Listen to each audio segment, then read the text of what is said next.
राम राम नमस्कार, स्वागत करता हूं मैं आपके अपने YouTube channel RG 14 study point पर। तो पिछले वाली क्लास में YouTube बंद करने की बात बोली थी, कोई कारण था। बाकी अपने चलते हैं, टॉपिक अपना अधूरा रह गया था। अधूरा इश्क और अधूरी बातें हमेशा आदमी को तकलीफ देती है, तो उसी चीज को अपन पूरा करते हैं। बाकी अपन देखते हैं कैसा क्या टॉपिक है। तो पिछली वाली क्लास में अपन पढ़े थे सभ्यता। सभ्यता के बारे में मैंने बताया था कि अपने जिलेवार सभ्यता और अपने क्लासिफाई किया था कि अपने कौन से अपने ताम्रयुगीन, कौन से अपने कांस्ययुगीन, या अपन बात कर सकते हैं कौन से अपने लोहयुगीन सभ्यता है। आज अपन पढ़ते हैं जो आपको पढ़नी है उसी के बारे में। अब अगर अपन बात करते हैं, डिस्टर्ब दीजिए बात। तो आज जो अपन बात करते हैं तो देखना, सभ्यता की बात करते हैं तो आपको जो पढ़ना है कालीबंगा। कालीबंगा, ठीक है। इसके बाद में गणेश्वर, आहड़, बैराट, ये पढ़ना है, ठीक है। और बागोर, गिलून, ये अपने कुछ सभ्यताएं थी प्रमुख की बात करते हैं। एक कल मैंने सभ्यता बताई थी कुराड़ा, कुराड़ा जो कि अपनी शिकर में बताई थी। ये एक बार एग्जाम में भी आया हुआ है, जो कि अपने शिकर में था, जिसने सेकंड ग्रेड 2017 में आया था। लेकिन एक चीज का ध्यान रखना, इसमें नागौर भी हो सकता है, ठीक है, क्योंकि ये सीमा पर, ये ध्यान रखना कुराड़ा गांव जो अपने है वो अपने सीमा पर ही है, एक टाइप की बात करता है, ठीक है। तो अपने शिकर भी और नागौर भी अगर दोनों में है तो नागौर प्रेफर करना, दोनों ही दे दो। नागौर का सुन लेना थोड़ा सा, ठीक है, क्योंकि अपनी जो बुक्स आ रही है उसमें ज्यादा नागौर ही बताया गया है। तो देखो, कालीबंगा पढ़ते हैं, पीली बंगा पढ़ो, या फिर आप पढ़ सकते हो रंग महल। कौन सी? रंग महल। कालीबंगा, पीली बंगा या रंग महल आप पढ़ते हो तो ये घग्गर नदी किनारे है, क्योंकि नदियां पूछता है। घग्गर नदी, गणेश्वर की बात करते हैं, शिकर नेम का था, कांतली नदी किनारे। आहड़ की बात करते हैं तो बेड़च, बेड़च या फिर आयड़ नदी किनारे। इसे बनास संस्कृति भी बोलते हैं, यानी बनास नदी भी आप कर सकते हो, लेकिन बेड़च इसका प्रेफर करके आना है। बनास सभ्यता भी इसे बोलते हैं, ध्यान रखना। बैराट की बात करते हैं, बाण गंगा किनारे है, बाण गंगा, ये आपको ध्यान में रखना है, क्योंकि नदियों की अपने पुस्तक विशेषता। बागोर जो है अपने कोठारी नदी किनारे, ये जो अपने गिलून बनास नदी किनारे, ये आपको ध्यान में रखना है। कालीबंगा की बात करते हैं अपने, या पीली गंगा या रंग महल, ये अपने घग्गर नदी या मृत नदी सूख गई है हाल में, तो मृत नदी भी बोलते हैं, घग्गर नदी भी बोलते हैं, सरस्वती भी बोलते हैं। अपने वैदिक साहित्य में सरस्वती बोलते हैं, इसे दृश्य दती भी बोलते हैं, दृश्य दती नदी। तो आपको दृश्य दती दे, सरस्वती दे, मृत या घग्गर, तीनों का अपने उत्तर जो करके आना है। कालीबंगा, पीलीबंगा, रंग महल करके आना है। बाकी का मैंने बताया, गणेश्वर, कांतली, आहड़ की बात करते हैं, बेड़च, आयड़, बैराट, बाणगंगा, बागोर की बात करा कोठारी, और बागोर अपने भीलवाड़ा में है। गिलून की बात करें बनास नदी किनारे, ठीक है, समझेंगे बात को। अब चलते हैं अपने आगे।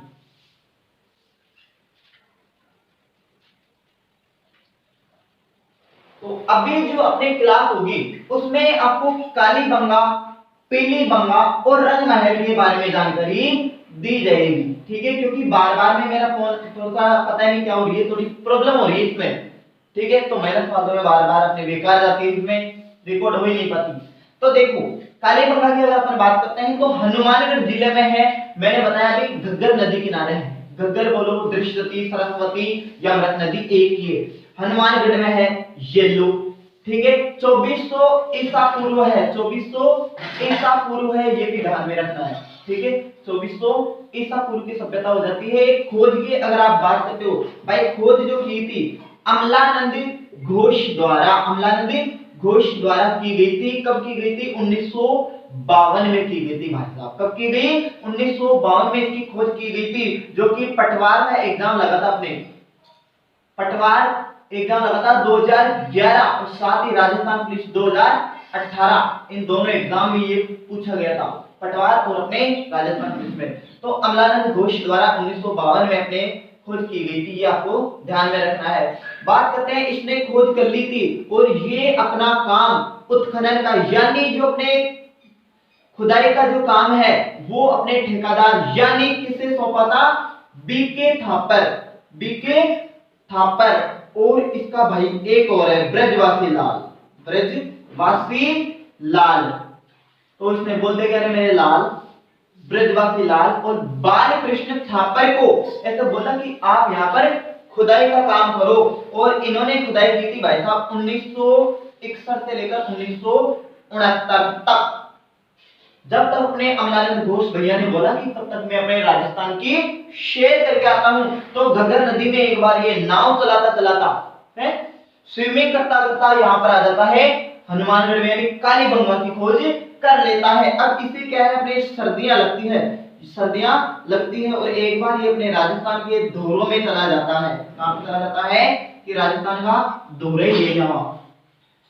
और एक खास विशेषता अपने दौरों की देखा होगा, जितना ज्यादा गर्म होता है दिन में उतना ही ज्यादा ठंडा रहता है। तो दिन में तो ये अपने हनुमानगढ़ में बढ़िया तरीके से साल भर पहले यहाँ पे 1952 में था और पैदल पैदल चलता चलता बेचारे को साल भर बीत गई। इसे जाना है देश नौक मां करनी के दरबार में है मारी कबावड़ी मावड़ी हर बार थारे आवा। तो ये भी हर बार आना चाहता था, तो इसे आते आते एक साल बीत गई, यानी वर्ष 1953 में ये आता है। और आता है तब उसे जाड़े के दिनों में आता है। क्या आता है, जाड़े वाले दिनों में, यानी सर्दी वाले दिनों में आता है। सर्दियों में बोल सी लागर अपना अमलानंद घोष न तो यो पाएंगे तप बाढ़ लेगा अपने, यानी तपना स्टार्ट करता है और यहाँ पर अपने मूंगफली सेक लेता है। यहाँ पर अपने काचा बादाम जिसे बोला जाता है, बादाम से काचा बादाम। तो देखो काचा बादाम के अपने देखो अभी बहुत ज्यादा ट्रेंड में चल रहा है अपने दीदी है काचा बादाम। तो देखो अपने जो है अपने यानी काचा बादाम की बात करें, अपने मूंगफली को बोलते हैं यहाँ पर।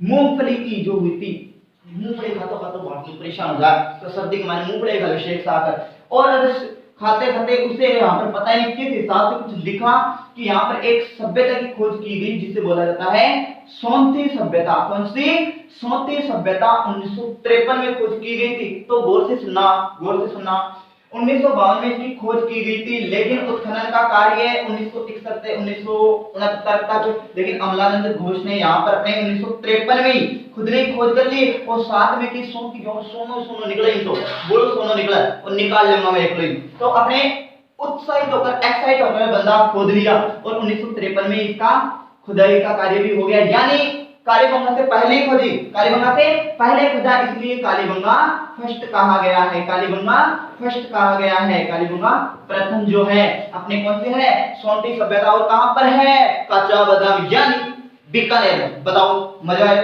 और मजा आए तो लाइक और शेयर दबा दो, ठीक है। ये इतना समझ आता है कि भाई अपने बीकानेर की बात करते हैं, सोंटी सभ्यता अपने 1953 में अमलानंद घोष द्वारा जिसे कालीबंगा फर्स्ट कहा गया है। बताओ साथ ही अगर अपन बात करते हैं यहीं पर अपने, तो देखना तो सोंती सभ्यता आ जाती है। इसी के बाद में अपने ये कांस्य युगीन है, सैंधव कालीन है, सैंधव कालीन है यानी सिंधु के टाइम की। और सैंधव कालीन अपने देखो कालीबंगा, पीलीबंगा और अपने रंग महल, ये तीनों ही सभ्यताएं जो है ये अपने सैंधव कालीन की सभ्यताएं हो जाती है। समझेंगे बात को, तो ये अपने और एकमात्र जो कि अपने कांस्य युगीन है, कालीबंगा पीलीबंगा या रंग महल की बात करते हैं तो ये अपने बात करते हैं सैंधव कालीन सभ्यताएं हो जाती है। रंग महल की बात करते हो तो इसका 1952 में अपने अमलानंद घोष द्वारा इसकी खोज की गई थी और इसे ठेके पर दिया गया था। अपने एक डॉक्टर लगा अपना नाम क्या है, डॉक्टर हन्ना रीड के निर्देशन में ये अपने ठेकेदार है भैया। अमलानंद घोष ने तो अपने खोज के इसके ये अपने ठेकेदार है, इसने अपने मजदूर को यानी स्वीडिश दल को अपने कहा कि यहाँ पर अपनी खुदाई करो यार और अपने रंग महल सभ्यता निकलेगी यहाँ पर। तो इन्होंने खुदाई स्टार्ट की थी भाई 1952 से लेकर 1954 में 1952 से 1954 में एक सभ्यता पाई गई थी जिसे रंग महल कहा जाता है। और रंग महल अपने सैंधव घाटी सभ्यता के समकालीन ही है, ये आपको ध्यान में रखना है। तो हन्नारिड और अपने स्वीडिश दल के निर्देशन में हुई थी, ठीक है। और अमलान घोष द्वारा ही इसकी खोज की गई थी और पीली बंगा की भी अमलान घोष द्वारा ही की गई थी। तो बताओ समझेंगे बात को, ये अपने जो आज वाली जो क्लास है अमलान घोष द्वारा ही अपने खोज की जा रही है, आपको ध्यान में रखना है, ठीक है। अब बात करते हैं अपने इसका हो गया रंग महल में अपने किसके लिए जानी जाती है। तो यहाँ पर मृद भांड मिलते हैं, क्या मिलते हैं, मृद भांड मिलते हैं, मृद भांड। और मृद भांड का मतलब या मृद मूर्ति, मृद मूर्तियां सबसे ज्यादा यहाँ पर मिलती है, ये ध्यान रखना। जैसे सांड की मूर्ति, किसकी, सांड की जो मूर्ति होती है यहीं पर ही मिलती है। तो देख रहे हो, तो अपने मृद भांड या अपने मृद मूर्तियां अपने सबसे ज्यादा मिलती है। मृद भांड की बात करते हैं, बड़े वाले जो मटके आते हैं, बड़े वाले मटके आते हैं जो मिट्टी के बने होते हैं, कलात्मक या अपने दूसरे कैसे भी कलर के होते हैं, वो रंगीन होते हैं और दूसरे के होते हैं, ये जो अपने सबसे ज्यादा मिलते हैं। रंगहीन की बात करते हैं, रंगहीन, ये रंगहीन अपने कालीबंगा में मिलते हैं, कहां पर, कालीबंगा। और रंगीन की बात करते हैं, रंगीन, तो ये अपने आहड़ में मिलते हैं, कहां पर, आहड़ सभ्यता में मिलते हैं। समझेंगे बात को, तो ये हो जाता है अपने इन तीनों का काम खत्म। अब जो बात करते हैं अपने कालीबंगा के बारे में, कुछ विशेषताएं मैं आपको बता देता हूं। तो ये सैंधव कालीन है, साथ ही अपने यहाँ पर अपने सबसे प्राचीन है, राजस्थान की सर्व प्राचीन जो सभ्यता है कालीबंगा वाली ही हो जाती है, ये भी आपको इस तरह ध्यान रखना है। हड़प्पा कालीन जो अपने है, हड़प्पा कालीन जो सभ्यता है वो अपने कौन सी है, कालीबंगा ही है। हड़प्पा कालीन जो सभ्यता है वो अपने कालीबंगा हो जाती है। इसके कारण अपने अग्नि हवन कुंड मिले थे, वैसा क्या मिलते, अग्नि हवन कुंड। बोलो क्या करेंगे, तो हवन करेंगे, समझे ये बात है। हड़प्पा कालीन की बात करें तो अग्नि हवन कुंड मिलता है यहाँ पर, ठीक है। इसलिए मान लिया कि हड़प्पा काल की ही है। इसे अपने एक भाई साहब थे दशरथ शर्मा, दशरथ शर्मा इतिहास वेत्ता है। इन भैया ने कहा था कि जो अपने कालीबंगा है ये अपने सिंधु घाटी की, किस घाटी की, सिंधु घाटी की तीसरी राजधानी है। जो कालीबंगा है वो सिंधु घाटी की तीसरी राजधानी है। अब आप लोगों के दिमाग में उठेगा कि पहली और दूसरी भी बताओ, तो फर्स्ट जो है अपने वो है अपने हड़प्पा, कौन सी है, हड़प्पा, जो सिंधु घाटी की पहली राजधानी हड़प्पा।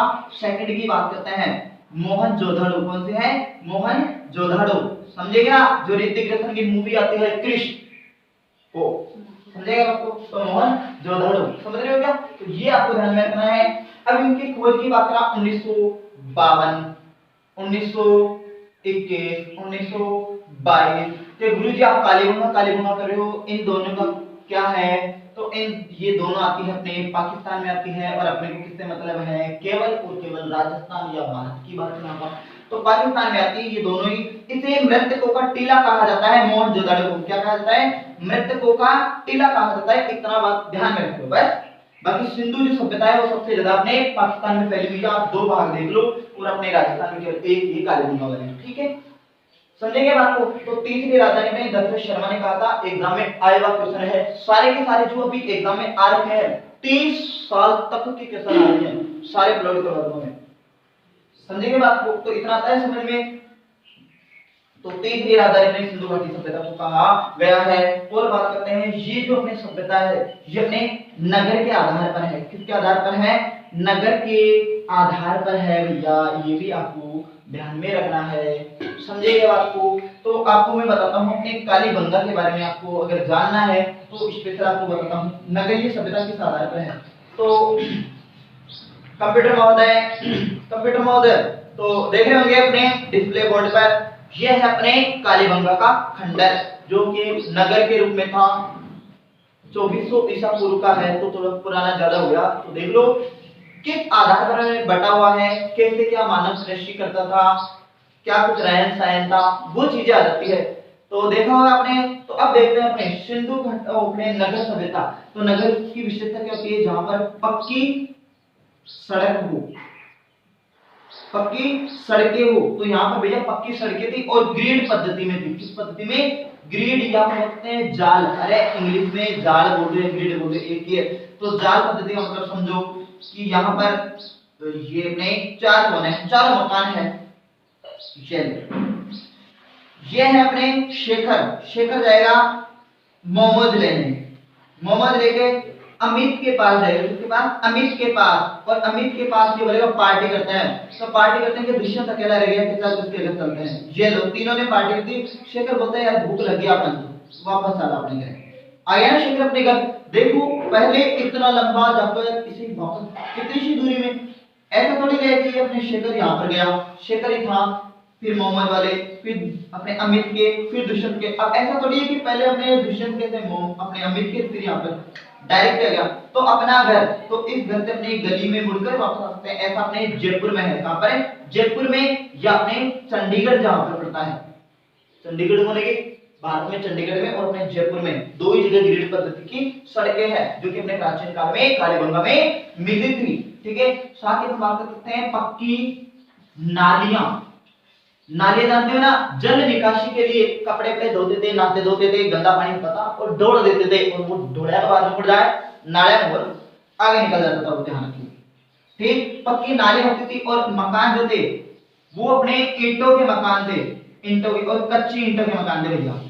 जो मकान थे वो कच्ची ईंटों के मकान थे, कच्ची ईंटों के मकान थे, क्योंकि उस टाइम अपने पूरी तरह पकाने का वो नहीं था। समझ रही हो क्या बात को? ठीक है, तो कांसे की बात करते हैं, ये कांस्य युगीन है, तो कांसे का आपको दर्पण पूछ ले, दर्पण पूछ ले तो अपने कालीबंगा में प्राप्त हुआ था। साथ ही हम बात करते हैं बर्तन, गोमुत्रिका लिपि में खुदाई हुई थी यहाँ पर इन बर्तनों की, गोमुत्रिका लिपि में अपने इन बर्तनों की खुदाई थी। और बात कर सकते हैं यहाँ पर कांसे का दर्पण हुआ था, बर्तन हुआ था। और साथ ही में जो बात कर सकते हो वो आप देख सकते हैं यहाँ पर अपने एक वृषभ प्राप्त होता है। क्या होता है? वृषभ। वृषभ अपने राशि होती है, राशि होती है ना, राशि जानते हो ना, अपने अखबार में पढ़ते हैं, अखबार वाले तो अति कर देते हैं, उनकी तो अखबार की पढ़नी नहीं चाहिए। मैंने पढ़ा था अभी कुछ टाइम पहले, तो ऐसे बताया था कि 2 महीने में पुत्र यानी संतान सुख। अरे भाई मारो ब्याह भी होने है, तो पुत्र कहां से होगा? तो देखो अपने वृषभ भी जो होता है, या बर्तन होते हैं, या दर्पण होता है कांसे का, ये अपने कालीबंगा से प्राप्त होता है। ठीक है, इतना कुछ समझे। अब अपने बात करते हैं जो कुछ चीजें हैं यहाँ की, तो अब गौर से सुनना। यहाँ पर अपने मेसोपोटामिया, कहा कि मेसोपोटामिया की एक मोहर मिली थी। मेसोपोटामिया जो अपनी सभ्यता है वो इराक की है, इराक की हो जाती है। तो इराक में अपने मेसोपोटामिया की व्याघ्र इस पर अंकित है। क्या है? बाघ जिसे बोला जाता है, व्याघ्र अंकित है मेसोपोटामिया की। यहाँ पर एक अपने कब्र मिली थी, चिरायु नाम की अंडाकार कब्र मिली थी। एक बार पूछा गया था चिरायु क्या है, तो ये कब्र है। इसका मतलब ये है कि कालीबंगा वाले जो लोग हैं अपने पूर्वजों का जो अंतिम संस्कार है वो अपने मुस्लिम पद्धति में करते थे, यानी दफनाते थे। जो सिर है उसे उत्तर दिशा में रखा जाता था, उत्तर दिशा में रखा जाता था। और जो कब्र प्राप्त हुई थी वहां से अंडाकार प्राप्त हुई थी, जिसे क्या बोला जाता है? चिरायु नाम दिया गया था। क्या दिया गया था? चिरायु नाम दिया गया था। चारवी, हाँ, तो अपने चिरायु नाम दिया गया था इसको। ये भी आपको इस बदल ध्यान रखना। अब जो बात करते हैं इससे कुछ चीजें प्राप्त हुई थी, वो क्या क्या प्राप्त हुई थी? जो यहाँ के अपने ये नदी है, यहाँ पर अपने झील भी है पास में, तो झीलों को जो बोला गया था यहाँ पर काठ या गौर बोलते हैं। क्या बोलते हैं? काठ या गौर बोलते हैं, ये आपको ध्यान में रखना है। अब जो बात करते हैं तो देखना, यहाँ के जो लोग कृषि करते थे, क्या करते थे? कृषि करते थे। तो यहाँ पर जुते हुए खेत मिले थे, जुते हुए खेत मिले थे, या अपन बोल सकते हैं हल रेखा जिसे बोला जाता है, हल रेखा। हल रेखा या जुते हुए खेत मिले थे, इसका मतलब यहाँ पर बढ़िया तरीके से फसल की जाती थी, खेती की जाती थी। और 2 फसल एक साथ बोते थे, 2 फसल एक साथ बोते थे। 2 फसल अपने गेहूं और जौ की फसल एक साथ की जाती थी। ये भी आपको ध्यान में रखना है, क्वेश्चन आया हुआ है, सारे क्वेश्चन आपने आए हुए हैं। तो अपने जुते हुए खेत, अब हल जोतने के लिए कुछ ना कुछ चीजों की जरूरत होती है, गाड़ियों की भी जरूरत होती है। तो प्राचीन काल में अपने ना तो बुलेट बाइक थी, ना बोलेरो थी, ना स्कॉर्पियो थी, पहले क्या थी? बैलगाड़ी। तो बैलगाड़ी का जो पहिया मिलता है, बैलगाड़ी, और बैलगाड़ी को जो टायर मिला है वो अपने काले बंगा की बात कर रहा हूं। काली बंगा का शाब्दिक अर्थ होता है काले रंग की चूड़ियां। बंगा जानते हैं ना, बंगा बंगड़ी है, बंगड़ी। कोटा भी जाई जो बलम जी, बूंदी भी जाई जो, आता तो ले जो जयपुर तो बाजूदार बंगड़ी है, तो वो ध्यान रखना। बंगड़ी में होता है चूड़ी, तो काले रंग की चूड़ियां हो जाता है। बैलगाड़ी में यहाँ पर पहिया मिला था, जुते हुए खेत मिले थे, हल रेखा मिली थी, हड़प्पा कालीन अग्नि हवन कुंड मिले थे, ठीक है, अग्नि हवन कुंड भी यहाँ पर मिले थे, ठीक है। दो गेहूं की अपने जो होता नगरीय सभ्यता मिली थी, पूरी नगरीय सभ्यता थी, ये मैंने इस तरह आपको बता दिया था। तो ये कुछ चीजें हैं जो अपने बार बार अपने पूछी जाती है और यही अपने जो बार बार हर बार पूछा जाता है। बाकी आपको कैसी लगी ये क्लास, तो अपने जो भी अपने देखो प्राप्त सामग्री है उसमें ये चीजें अपने लिखने की होती है कि अपने प्राप्त सामग्री में क्या क्या है, जुता हुआ खेत, हल रेखा, दो फसल, गेहूं, जौ, बैलगाड़ी का पहिया, नगरीय सभ्यता जैसे मिली थी, आप देख सकते हो नगरीय सभ्यता में अपने क्या क्या मिले थे, जैसे पक्की सड़कें मिली थी, साथ ही पक्की लकड़ी की नालियां मिली थी। और बात करते हैं कच्ची ईंटों के मकान, और क्या मिली थी यहाँ पर, मेसोपोटामिया की मोहर मिली थी, साथ में एक पिरामिड नामक कब्र मिली थी। ये समझिए ये चीज, तो ये चीजें अपने हो जाती है। बाकी में नगरीय बता दिया, ये चीजें अपने जो भी कुछ चीजें आती है सारा बता दिया एकदम। मुझे नहीं लगता कि कोई चीज छूटने वाली है। बाकी अपने जो नेक्स्ट वाले क्लास में पढ़ेंगे उसमें आहड़, बैराट और गणेश्वर ये सभ्यता पढ़ेंगे और एक ही अपने नेक्स्ट क्लास आएगी, उसके बाद में ये हमेशा के लिए खत्म हो जाता है। बाकी कैसी लगी वीडियो, क्या कुछ समझ में आया, अगर नहीं समझ में आया तो बताना, और नोट्स चाहिए इस टॉपिक के तो कमेंट करके जरूर बताना, मैं अपने व्हाट्सएप पर या टेलीग्राम ग्रुप में जरूर डाल दूंगा। बाकी पर मिलते हैं नई उम्मीद नई दोस्त के साथ, तब तक के लिए स्वस्थ रहें, मस्त रहें, जय हिंद, जय भारत।